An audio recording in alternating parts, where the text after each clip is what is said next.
Bonjour, bonjour. J'espère que vous allez bien. Alors, bienvenue sur Bourse d'études gratuites TV. Aujourd'hui, nous allons vous montrer comment fonctionne la plateforme de Parcoursup. Tout d'abord, rentrons au premier point.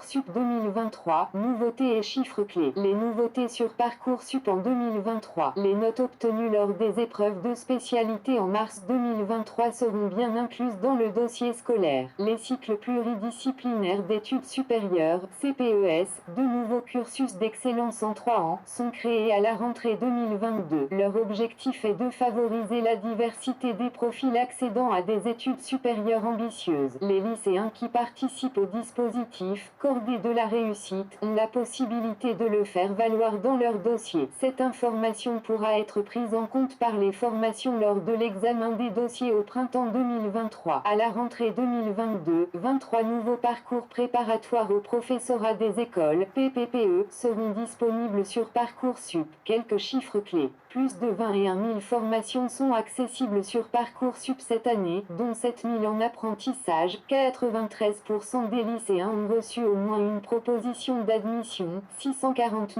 262 ont accepté une proposition d'admission dans l'enseignement supérieur.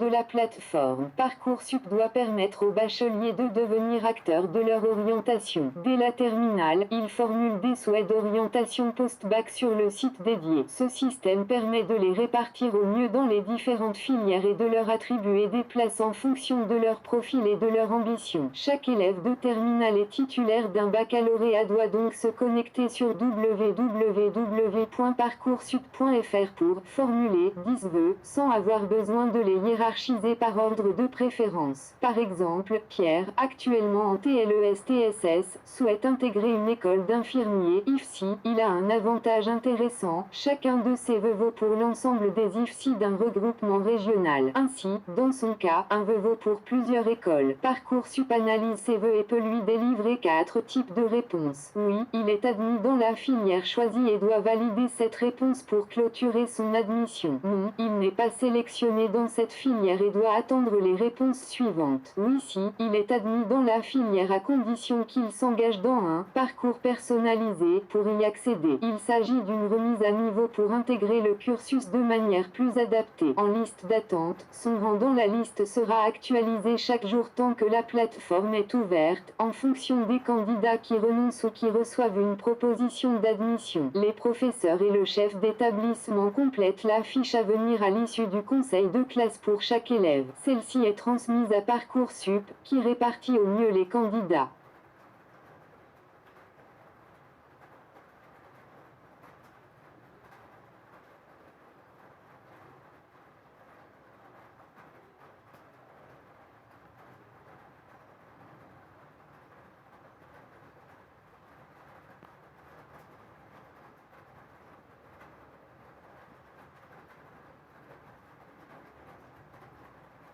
Thème des vœux, faire les bons choix. Lisa formule ses vœux d'études sur Parcoursup en faculté de droit entre le 18 janvier et le 9 mars. Ensuite, elle aura jusqu'au 6 avril pour les confirmer. Elle doit anticiper ses choix dès le mois d'octobre afin de bien se renseigner et ne pas être prise au dépourvu. Avant tout, elle doit consulter la carte interactive des formations sur https://carte.parcoursup.fr/ qui permet de voir, pour l'année 2023, le pourcentage de bacheliers admis par filière. Ainsi, elle saura si la filière de son choix est bien représentée. Le taux d'accès des formations. Certains établissements offrent plus de places que de candidats, il faut donc y postuler en priorité.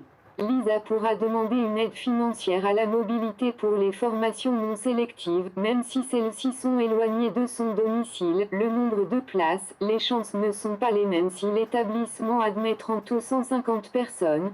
Les suggestions de formation similaires. Lisa pourra diversifier ses choix en formulant des vœux à la fois pour des formations sélectives, BTS, IUT, et non sélectives, licence, comportant également du droit. Elle pourra aussi placer, en vœux secondaires, les formations. Plan B. Parcoursup.fr propose également une fiche descriptive pour chaque formation, qui répertorie les dates des journées portes ouvertes, les coordonnées d'étudiants, ambassadeurs, avec qui prendre contact. Lisa peut ainsi renforcer son projet. Elle doit également solliciter son professeur principal, les psychologues de l'éducation nationale et les CIO afin de l'aider à faire ses choix. Pour optimiser ses chances, Lisa doit formuler 10 vœux. Parmi eux, certains seront multiples, c'est-à-dire qu'un vœu vaut pour plusieurs établissements proposant les mêmes spécialités, telles que les BTS et buts sous statut d'étudiant. Si Lisa est en liste d'attente sur tout ou partie de ses vœux, elle a alors plus de chances d'être prise dans une école, lors des mouvements sur les listes en fonction des admissions et choix des autres candidats.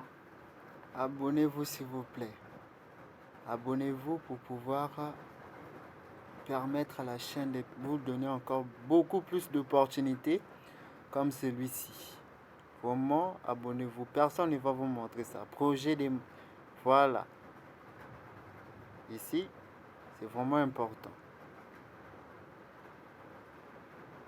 De formation motivée, la lettre de motivation. Emma doit remplir soigneusement l'espace. Projet de formation motivée, il est stratégique pour intégrer les établissements dont les formations ont une capacité d'accueil limitée, comme c'est le cas pour les écoles de travailleurs sociaux. Le contenu doit répondre à 2 questions. Pourquoi souhaite-t-elle intégrer cette formation? En quoi son profil correspond-il à la formation? Emma doit répondre à ces questions en 1500 caractères maximum. Il faut donc faire court et efficace.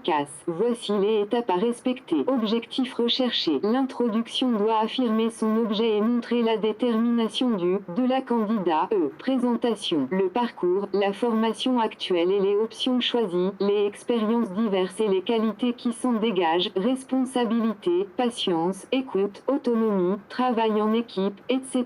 Il faut établir des liens entre ces points et la formation visée. Par exemple, Emma, qui a un parcours atypique et n'a pas toujours obtenu de bons résultats scolaires, doit expliquer les raisons de ses notes et le choix d'une filière qui n'a a priori pas de lien avec les études envisagées. Jusque-là je n'avais pas d'idée précise sur mon orientation, il m'est arrivé de m'ennuyer en cours car je ne mesurais pas la portée des enseignements dispensés. Aujourd'hui, c'est différent, je m'engage dans une voie que j'ai réellement choisie et qui a un impact direct sur mon avenir professionnel. Justification du choix de formation. Emma doit montrer sa connaissance de la filière choisie, pour prouver sa motivation. Elle peut cibler les matières qui lui plaisent et expliquer leur pertinence pour son avenir professionnel. J'ai découvert ce métier lors d'une présentation par une intervenante dans mon lycée. Je me suis renseignée sur les études et les débouchés auprès de 2 IRTS et j'ai effectué un stage dans une association pour valider mon choix. Les 4 domaines de compétences enseignés à travers les cours et les périodes de pratique m'aideront à devenir éducatrice spécialisée, idéalement auprès de jeunes défavorisés que j'espère pouvoir aider grâce à mes compétences sportives notamment. Le handball fédère grâce à des valeurs sur lesquelles je pense pouvoir m'appuyer, l'entraide, la persévérance ou encore le dépassement de soi. Formule de politesse. Emma ne doit pas omettre les formulations de politesse classiques, commencer par Madame, Monsieur et conclure par une formule libératoire brève telle que, en espérant avoir pu vous convaincre de ma future implication, je vous remercie de votre attention. Bien entendu, une orthographie irréprochable est attendue. En fin de procédure, Emma doit veiller à confirmer chaque vœu pour boucler ses candidatures.